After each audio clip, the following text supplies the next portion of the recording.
Okay, Thomas, it's time for the theme song. Yeah, Moth. What do I do? Let's see. Oh, I know. You play the tuba. Moth, I don't have any lips. Oh, you're right. I know. You play this. I don't want to play that. I'll look silly. Oh, come on. It'll be fun. Nope, not gonna do it. It's for the audience. Oh, okay, but they better not laugh.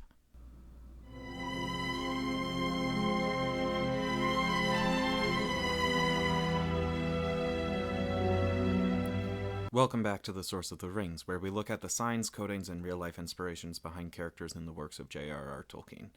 Perhaps the only group that could rival the orcs in terms of being incredibly uncomfortable when it comes to discussing Tolkien's views on race and ethnicity would be the Haradrim. Unlike anybody we've mentioned in this series so far, the Haradrim are not actually a self-defined group. There is no Haradrim identity or language, and they don't follow a monarch or parliament, or at least one, because they are not a single group at all. Haradrim is a Sindarin catch-all term for the people that live south of South Gondor. All of these people, like all of humanity in Middle-earth, first awoke in the Far East and moved southwest from there. The Unfinished Tales said some Gondorian historians believed that the Druidain were originally from the southern region, called Harad, hence the name, but if that is actually the case is unclear. No confirmed Haradrim played roles in recorded First Age events. In the Second Age, however, Harad was one of the many places colonized by the Númenóreans, and I don't use that term lightly. Not only did they assert themselves as the rulers of these people's lands, they also murdered many and enslaved many others. This isn't that romanticized colonization the elves did in the last video.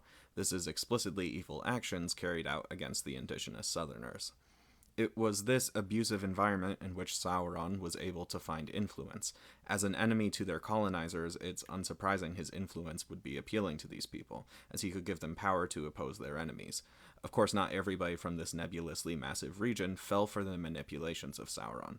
Some joined the Númenóreans in Gondor, some stayed out of the conflict entirely, and some were even followers of the two blue wizards, at least according to one version of Tolkien's history, and it's likely these latter two groups were important in limiting Sauron's power. However, given the focus of the main narratives, we seldom hear of the decent or virtuous Haradrim, and instead encounter those sent by Sauron or one of his lackeys to attack Númenóreans. This is especially the case with the descendants of Númenóreans in The Lord of the Rings. We also hear of the colony of Umbar, a harbor on the edge of Gondor and Harad that exchanges ownership several times. Sometimes it belongs to Númenóreans, sometimes to Gondor, and by the time of King Aldamir of Gondor, well, they were descended in part from the Númenóreans. Umbarians are led by corsairs of mixed backgrounds who pillage using ships rowed by slaves. Umbar and other unnamed southern kingdoms would be important players in the Third Age, being in almost all occasions the attacking force upon Gondor and later Rohan. Though definitely there were still colonizing efforts of Gondor to claim southern lands, some of which were successful. Given the role the Haradrim play in the War of the Ring, the Battle of the Plains, the Long Winter, and the Battle on Poros, general sentiment among Gondorians about the Haradrim is implied to be very negative in The Lord of the Rings, with characters like Boromir labeling them as cruel and Mablung cursing them, and this combined with narrative descriptions has definitely colored fandom's perspective as well. Still, following Sauron's defeat, peace is brokered between Gondor and Harad. Umbar falls under Gondorians' control again, but it is not implied Aragorn conquered further lands. Culturally, again, little is known about this vast region, save that despite how they were seen in the north, they were not monolithic. A few words like Umbar, Mumakil, the word for Oliphants, and Inkanush, the name for Gandalf, are known, but even if these were from the same language, arrows, and of course there were talented animal tamers, as elephantine beasts were regularly used for war and transport. Yellow or gold, black and red or scarlet are recurring color motifs, and while their architecture is not described in much detail, it is known to have been stone-based. Physically, consistently, the Haradrim are described as having dark skin. The language used to convey this varies, including depending on how far south the individuals live, but they are described as brown, swarthy, and, in a very controversial passage, men from Far Harad are described as black, and in the same sentence, compared to non-humans. Yeah, it's pretty bad. Their hair is sometimes, at least, kept in plaits and braided. Their stated names, which are again all exonyms, all make reference to either their coming from the south or having dark skin. Ancient southern European cultures, like Greece and Rome, had a very conglomerative view of Africa, especially outside of Egypt. To the Greek, much of what is now known as sub Saharan Africa, which itself is still a contentious term, was referred to as Ethiopia, which, of course, now we use to mean a different place. And all its people were classified as Ethiopians, an exonym referencing their dark skin. The few elements of their culture match with this as well. Uses of stone architecture, war elephants, curved swords, and poison arrows are all reminiscent of ancient descriptions of the kingdom of Kush and the Numidians. The relation held between the Egypt and Rome-like states of Numenor and Gondor is also not too dissimilar to ancient history. Sometimes one would conquer the other, sometimes things went the other way. The Numenorian enslavement and colonization of Harad especially reminds readers of North African and European colonization and slave trading conducted throughout Africa. Christopher Tolkien himself likened the Haradrim to ancient Ethiopians as well.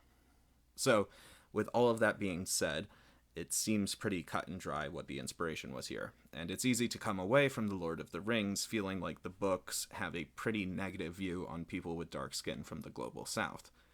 The extreme generalization, exotification, othering of physical characteristics, and especially dehumanization are uncomfortable enough to make lots of people not want to read it. And if that's the case for you, I do not blame you. I'm not going to defend Tolkien, but I am going to suggest that there are some parts that are underwritten that I think can make this a little bit more palatable and perhaps show a way that this story could have been told with the same types of story beats without being so uncomfortable for lots of people to read. Firstly, though in all of the works Tolkien himself published the Haradrim are on the side of evil, it is important to note that they are not inherently evil like the orcs are often portrayed. The ultimate example of morality and humanity in these stories, Samwise Gamgee himself considers this upon seeing a fallen Haradrim soldier, thinking, quote, "He wondered what the man's name was and where he came from, and if he was really evil of heart, or what lies or threats had led him on the long march from his home, and if he would rather have stayed there in peace." End quote. While characters like Mablung and Boromir have fought the Haradrim for years and have othered them, which is certainly realistic, somebody like Sam, who still thinks in terms of hearts and homes, sees that the man was likely not a bad person, but somebody fighting a war for somebody else that didn't care what happened to them. I also think it is worth mentioning that this man is described as having a brown hand, which is the same language used to describe Sam in the same book. While I don't think Tolkien was trying to say anything about the empathy gap, it is interesting that the character who feels the most sympathy for the othered is one who shares characteristics with him. And there are also those from Harad, though their mentions are brief, whom are on the side of good. When Aragorn defeats the Corsairs, he frees their slaves, whom are comforted and accompany him to the Battle of Pelennor Fields. While some of these slaves are stated to be Gondorians, the implication is the rest were from Harad, and they end up fighting on the side of good in the War of the Ring.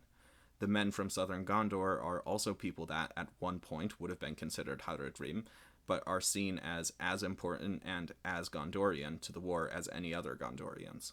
And in the appendices, we are told that Aragorn met men with good hearts when he traveled in Harad when he was younger. Further materials make it clearer that the history of Harad is not one of peaceful northerners being attacked by cruel southerners, but rather that the Haradrim are a multicultural grouping filled with people that are humans, sometimes aligned with evil, but mostly just looking for security and prosperity, and certainly not completely on the side of Sauron, but as I said, often opposing him, just far away from the events told. Still, with all that being said, while I do not believe the Haradrim were intended to be portrayed as an evil people, they aren't given much in the way of shown humanity beyond Sam's internal monologue. I think Tolkien's narrative would have greatly benefited from a Haradrim perspective character, as well as narrator-neutral terms used to describe them, rather than referring to them as cruel, or calling them half-trolls. Now, since apparently if I don't say this in each video, people forget it exists, there are those who will say that Tolkien set out to make a Northern European mythology with his works, and thus African characters would be out of place. Allow me to remind you that 1.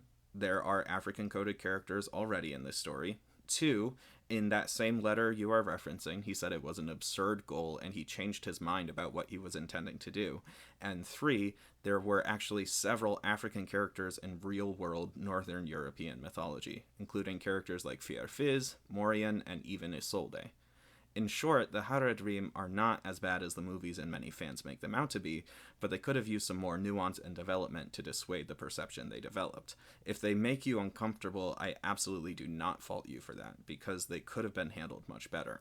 However, I think that there is enough there that people who adapt these stories can do a lot better than they were actually left off with. It's not going against the established lore to explore what might have been some of the good and truly noble individuals from these faraway lands. That is my perspective. Please share what you think down below, and thank you for watching.